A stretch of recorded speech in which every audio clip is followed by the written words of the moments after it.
নিজের বউকে তুমি জোর বোর্ডে লাগিয়ে দেবে। কি বলতে চাইছো যে তোমার ওই কান পাশাটা আমি চুরি করেছি?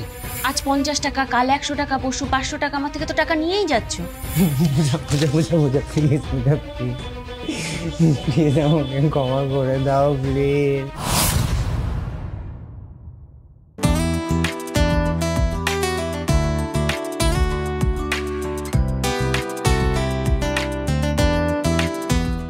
হ্যালো,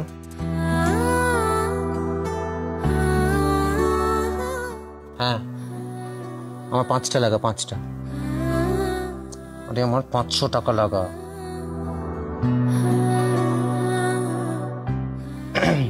পূজা বলছি, শোনো না। হ্যাঁ বলো। ওই পাড়ার মোড়ের শীতলা পুজোর 500 টাকা চাঁদাটা দিয়ে দিয়েছো? হ্যাঁ দিয়ে দিয়েছি। বলছি ওই অনিশ ফোন করেছিল আর কি, ওর মা নাকি অসুস্থ। আসলে আমার কাছে 500 টাকা চাইছিল, আমার কাছে এখন নেই। তোমার তো স্যালারি হয়েছে, তুমি 500 টাকাটা দিয়ে দাও না, দরকার আর কি। না ও শোধ করে দেবে, সামনের সপ্তাহে দিয়ে দেবে। শোনো তুমি কি করছো বলো তো? আজ 50 টাকা, কাল 100 টাকা, পরশু 500 টাকা আমার থেকে তো টাকা নিয়েই যাচ্ছ। এমনিতেই দোকানে এখন বেচা কিনা কম, তার মধ্যে তুমি সন্ধে হতে না হতেই খেলা দেখতে বসে পড়ছো দোকানটা বন্ধ করে। এইভাবে কি করে চলবে? আচ্ছা তুমি জুয়ো বা লটারিতে টাকা লাগাচ্ছ না তো? পূজা, টাকা দেবে না কিন্তু তাই বলে যা মুখে আসবে তাই বলো না। তোমার এই কথাটা বলতে একবারও লজ্জা করলো না? আমি আমি আমি জুয়ো খেলার মতো লোক? হ্যাঁ, আমি লটারিতে টাকা লাগানোর মতো লোক? একটা মানুষ অসুস্থ, তার জন্য টাকা চাইলাম, তুমি তার অসুস্থতা নিয়ে প্রশ্ন তুলছো? ছি, লজ্জা করলো না তোমার? তুমি এক কাজ করো ভাই, তোমাকে টাকা দিতে হবে না, ওই টাকা তুমি তোমার কাছে রাখো।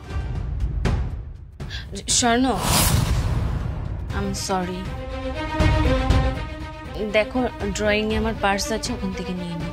লাগবে না তোমার টাকা। আরে বাবা সরি বললাম তো। ইটস ওকে, যাও গিয়ে নিয়ে নাও।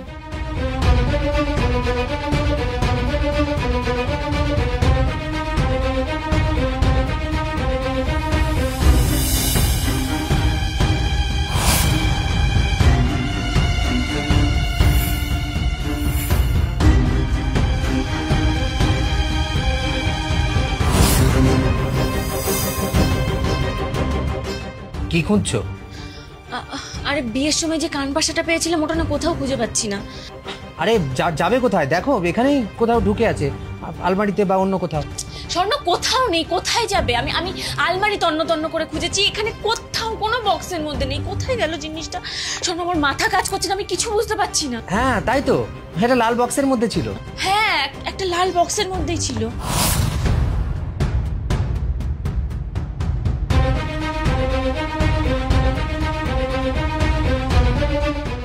স্বর্ণ,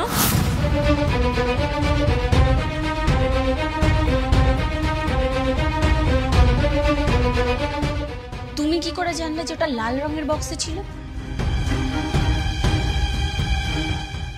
স্বর্ণ, আলমারির চাবি তো আমার কাছে থাকে, আর আমার আলমারিতে তুমি তো কখনো হাত দাও না, তাহলে তুমি জানলে কি করে? পূজা, কি বলতে চাইছো তুমি? কি বলতে চাইছো যে তোমার ওই কান পাশাটা আমি চুরি করেছি? হ্যাঁ আমি চুরি করেছি, আমাকে চোর বলছো? আমি তোমার হাজবেন্ড, কথাটা বলার আগে তোমার মুখে একবার আটকালো না? আমার একটা ন্যূনতম রেসপেক্ট পর্যন্ত নেই। স্বর্ণ, এই বাড়িতে তুমি আর আমি ছাড়া কিন্তু আর কেউ থাকে না, তাহলে আমার জিনিসটা গেল কোথায় তুমি বলো? পূজা, তোমার সবকটা বন্ধু জুয়ারি। তপন আর রনিতকে তো পুলিশ আগের বছর আইপিএল এ টাকা লাগানোর জন্য জেলেও নিয়ে গেছিল। এই তুমি ওদের পাল্লায় পড়ে তুমি আইপিএল এ টাকা লাগাচ্ছ না তো? তুমি তুমি জুয়া খেলছো না তো স্বর্ণ? এ চুপ করবে? সবকিছুর একটা লিমিট থাকে পূজা, এবার তুমি লিমিটের বাইরে চলে যাচ্ছ। আমার সম্পর্কে যদি আর একটাও বাজে কথা বলেছো তাহলে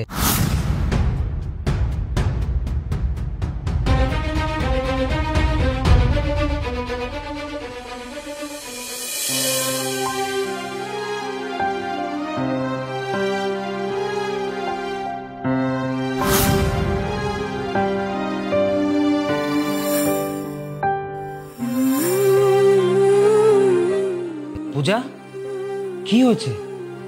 এসব কি? শান্তি হয়েছে এবার? মানে বুঝতে পারছো না? না দিনের পর দিন অসুস্থতার নাম করে এর ও তার থেকে টাকা নিয়েছো, নিজের বউয়ের গয়না ঘর থেকে চুরি করে নিয়ে গিয়ে ক্লাবে বসে তুমি জুয়ো খেলেছো। আর এখন কিছুই বুঝতে পারছো না। মুখ সামলে কথা বলো পূজা। চুপ, একদম চুপ। আর একটা কথাও তুমি বলবে না। লোকের কাছ থেকে তুমি এত টাকা ধার করেছো যে আজকে লোকে বাড়িতে এসে ভাঙচুর করে দিয়ে যাচ্ছে। তোমার ধার করা টাকা শোধ করার বিনিময়ে আমাকে নোংরা প্রস্তাব দিচ্ছে। ছি, এতটা অধঃপতন হয়েছে তোমার। এরপর তো নিজের বউকে তুমি জোর বোর্ডে লাগিয়ে দেবে। আড্ডা, তাস, ফাটকা পয়সার লোভ তোমাকে অমানুষ বানিয়ে ফেলেছে। কে কি করছে, কার কি আছে সেগুলো নিয়ে না ভেবে তুমি নিজে পরিশ্রম করো না, নিজের দিকে নজর দাও। দেখবে সফলতা একদিন ঠিকই আসবে। কিন্তু সেগুলো না করে তুমি ফাটকা পয়সার পেছনে ছুটছো। তুমি স্বপ্ন দেখছো হঠাৎ একদিন তুমি ফাটকা পয়সা জিতবে, হঠাৎ একদিন তুমি বড়লোক হয়ে যাবে। ছি, এতটা অসত্য তুমি ছিলে না। এখন তো তোমার সাথে এক ছাদের নিচে থাকতেও আমার ভয় লাগছে।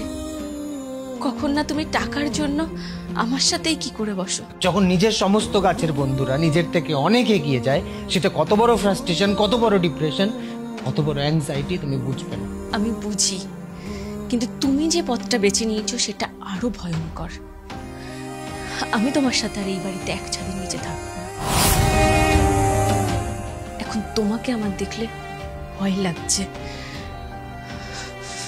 পূজা, পূজা, পূজা, পূজা, পূজা, পূজা, পূজা, প্লিজ, পূজা, প্লিজ, আমাকে ছেড়ে যেও না, আমার ভুল হয়ে গেছে, প্লিজ আমাকে ছেড়ে যেও না। আমি তোমাকে ছাড়া থাকতে পারবো না। আমি সব কিছু ছেড়ে দেবো। আমাকে একবারের জন্য ক্ষমা করে দাও, প্লিজ। ছাড়ো বলছি, ভালো লাগছে না, বাজে করো। ছাড়ো, ভালো লাগছে। আমি আর কখন এরকম ছাড়ো করব, বলছি। প্লিজ ক্ষমা করে দাও।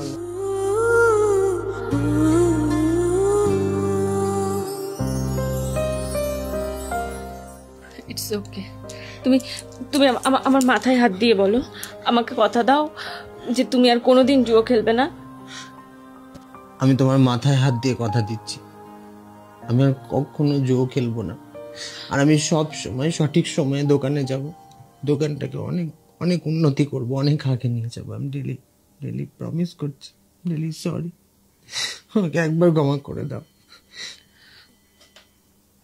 ধীরারি রে, ধীরারি রে।